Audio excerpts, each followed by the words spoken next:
Priscila arrumando a roupa. Escondeu o cofre. Mas não apareceu o cofre.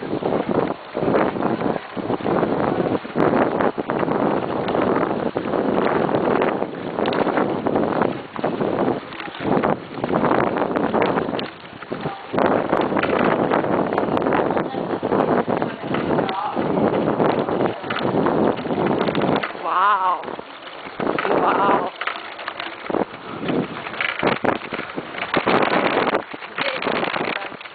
Ai, ai. Saudade da minha moto. Correndo!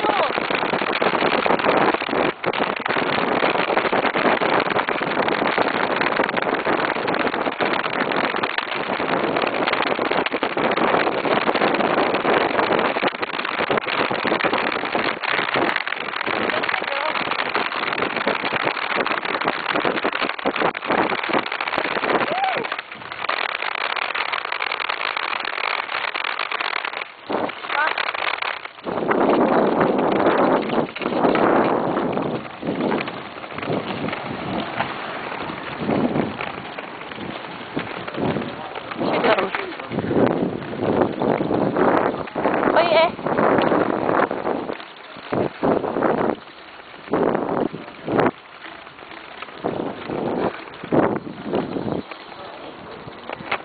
Meu Deus! 30 minutos! Sorry!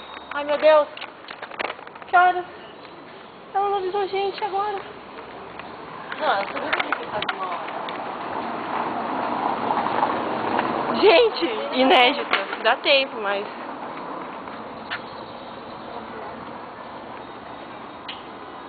E agora, Pri? Onde é que é o negócio lá da comida? Não, rola? Tá longe? Oi? Tá longe? Porque não... É pelo menos 2h30 que ela vai abrir. Nossa, No Priscila. último caso a gente larga aqui e vai embora. Tá, você nem segue tudo? É, né? Sem nem me segue, não, sem crupado. É, Curupás. Perdeu o crupado no meio do caminho, comprar outro. Vai ser até mais... Não, não vai ser mais caro. Porque aqui é 2 euros a bicicleta. O crupado é 5. Vamos pegar bike pra gente. Oh, não. Ah, não. Vou comprar um crupado novo. E... Caramba, viu? Perdeu o emprego.